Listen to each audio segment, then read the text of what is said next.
Welcome, everybody, to Big League Careers. I'm Matt Yaloff, and this new series highlights many of the men and women who do not play the game but love the game of baseball. And today we're so proud and thrilled, actually, to have Jenny Cavnar, a Rockies broadcaster and TV host and radio host and all-around rock star. Did I forget anything, Jen? No, I think you got it. I guess mom, you could add that in. That's probably the most important job I have these days. But yeah. And I'm guessing the most difficult one as well. Absolutely. No doubt. You know, when the word pioneer is put next to your name, how do you feel about that, being a woman who's breaking down walls?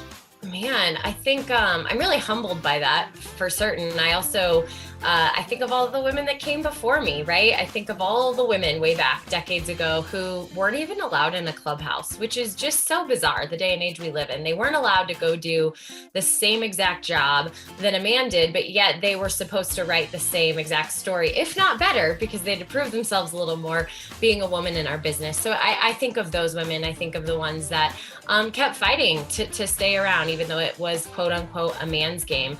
In broadcasting specifically, you have to tip your cap to Susan Waldman and everything she's been able to do as a Yankees broadcaster and really, to pave the way. But I think more than anything, I think of the team around me. I think of my parents just always believing in me and saying, do whatever you want to do, go for it. You want to work in sports? That's great. Go for it. So just having that supportive background, a supportive husband and family, but then also supportive teammates at work, ones that really, kind of led the charge in pushing me and pushing the envelope. I didn't dream of doing play-by-play for Major League Baseball or for college basketball. Like, that wasn't on my horizon. So I think for others to see something in me and say, you need to do this and you need to pursue it, it really, really helped guide the way. So if you didn't dream of doing that, what did you dream of doing? Yeah, I think it's really important. I dreamed of being a football sideline reporter. It was very specific. Anyone that asked, I said, I want to be a football sideline reporter. And it's because that's the first image I really had of a woman in a broadcast. It was Melissa Stark, Monday Night Football.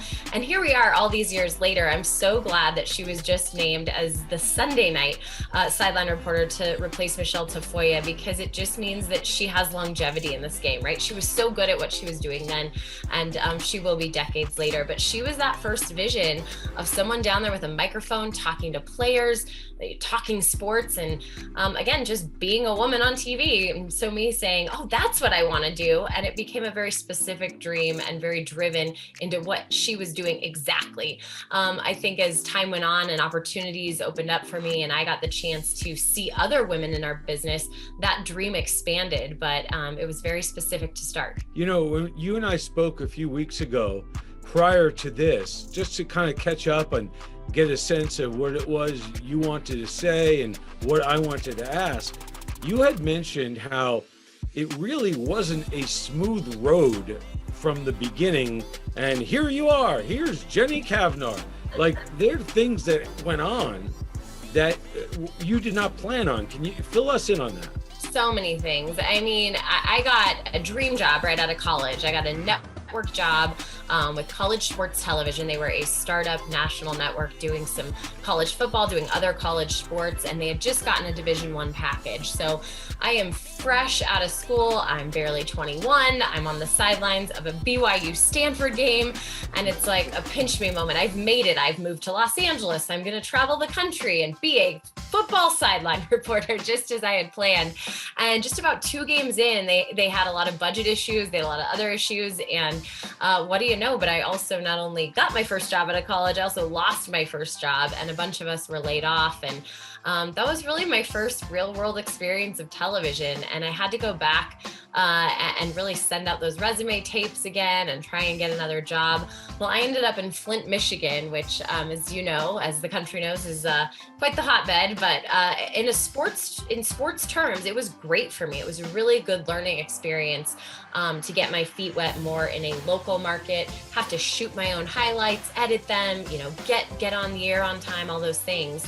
But it wasn't smooth. To your point, I had a chance to move back to California and coach lacrosse at UCLA. I had played in college. And I chose to do that because it got me back to someplace I wanted to be living, and that was on the West Coast. But the dream of television stayed inside of me, and I had little jobs here and there.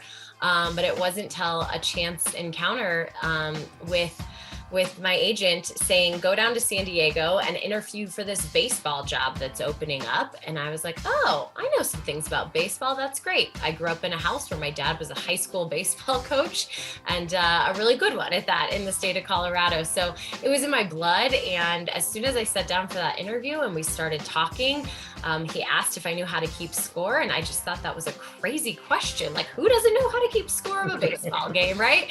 But we just kind of talked shop for a little bit. And next thing you know, he hires me, and I started working for television doing the San Diego Padres in 2007. And little did I know that Dennis Morgino, taking a chance on me, he was the executive producer of the station at the time, he opened a huge door for the rest of my life that really not only just career, but I met my husband through baseball. Everything changed that day that he hired me. And I'm so, so grateful for it and the opportunity, because I was still pretty young at the time. I was 24 years old, stepping on the major league stage. So they really did take a chance on me.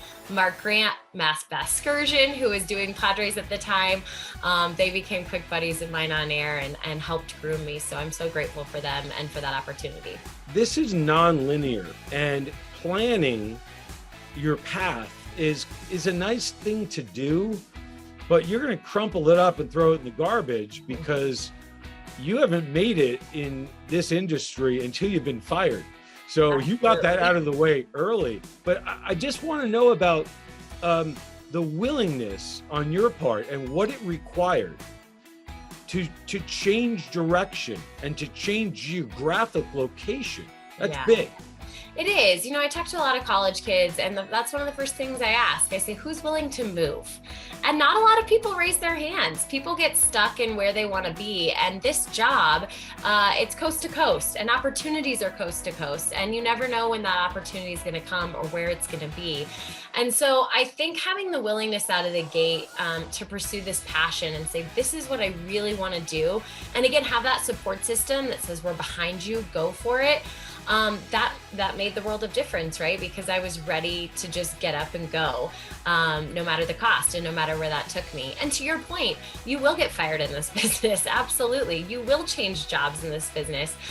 You'll move around in this business, but also you never know who you're going to meet and where those opportunities come from. And so to kind of bring it full circle, you know, I think back to some of those early days and some of the people that I ended up, you know, doing that college sports television show with. The first person that I worked with that did play-by-play for football was Tom McCarthy, who's the voice of the Philadelphia Phillies. And getting to see him now and reminisce on 20 years ago and how far I've come, how far we've grown, and to know some of the people in the industry that made those decisions then are still decision makers now. And you just, those relationships are so important. Cultivating relationships in our business, it really is a small world at the end of the day. So that's kind of the other piece of advice, is always be kind to those around you, whether they're working in production or on air. You just never know who you're going to run into again. It's a small business. You know, people think of it as being a large business, but it's actually not, because you cross over with people over and over, and people from 20, 30 years ago, in my case, I wind up working with again, and male and female. And that's where I want to go here, because the messaging to men and the messaging to women for decades was different, but it is now coming a little bit closer together. However, do you feel as a woman that you need to do more to still prove you belong?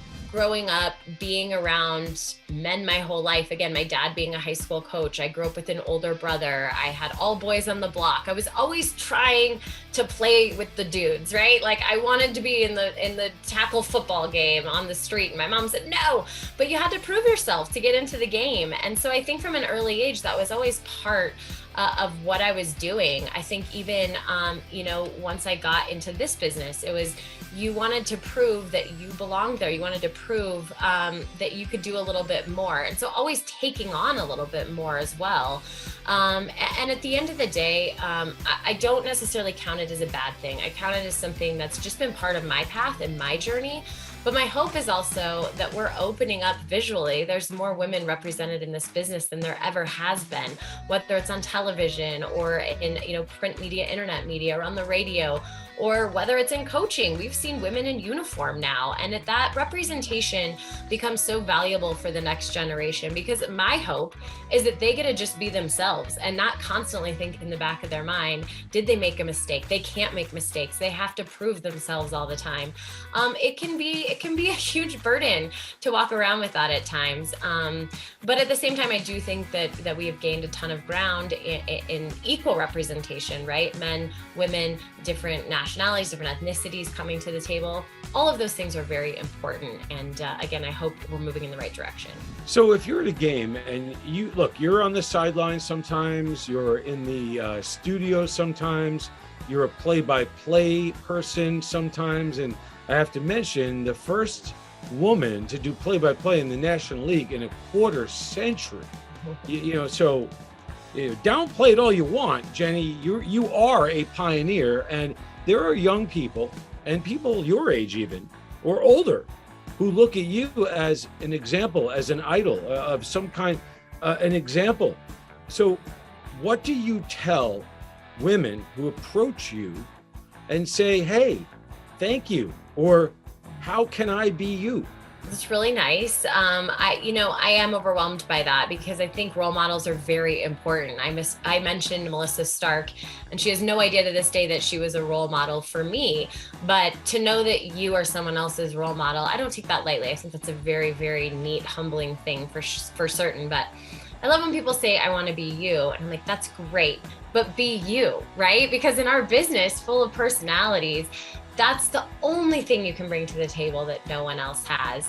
You can borrow from several people, we all do. You watch different voices and personalities growing up, and you like this, you don't like that. You're kind of gathering data as you go, and then creating who you are on camera, or who you end up being in this business. But at the end of the day, it's what's inside, right? It's your passion, it's your purpose. And I feel very strongly that you're the only you. So I always remind people, live your dreams. If it wants to be this job, great, but don't want to be me. Want to be you, for sure. Give me a cut down version of an article on how to get rolling, because that's a challenge. How do you begin something that you truly know nothing about? Yeah, it's a great question. I mean, I felt like I was there in college too, right? And I think the best advice I got was from my brother. And he's like, just get started, find an internship, interview people that do the job you want to do. And that was hard for me. Like, I didn't want to bother people, but I've come to learn full circle. I love when people reach out and ask me about my job and how I got here and what they can be doing, because that shows part of that passion, right? That shows that drive that you have inside to really want to do this. And it does take some sacrifice to be in our business. It takes sacrifice on a lot of levels. We talked about the moving and the potential of, getting fired and changing jobs, but it takes a toll as you get older on having a family. It's a full investment from your spouse to help, with the children when you're working nights and weekends and all of the things. So the sacrifices that come along with it are definitely worth it, as long as you are pursuing your passion and what you want to do. It takes a lot of hard work, it takes relationships, and it takes practice, right? That's something you can't substitute in our business, is getting that practice. And then kids in college always ask, well, how do I do that? How do I practice?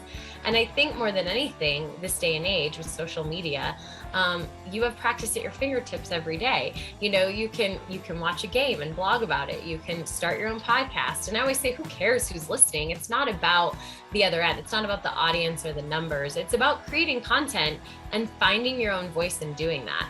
So if you really want to do something, you'll find a way to get started. And it's a different path for everyone. There's not an ABCDE list of how to get going. You just have to get going. Jenny Cavnar, one of the best, one of the most talented and kindest people in this insane business we didn't even get to that part, but we'll save that for another time. Jenny, be well, and thank you for your time. Right back at you, Matt. Thank you. All right, take care.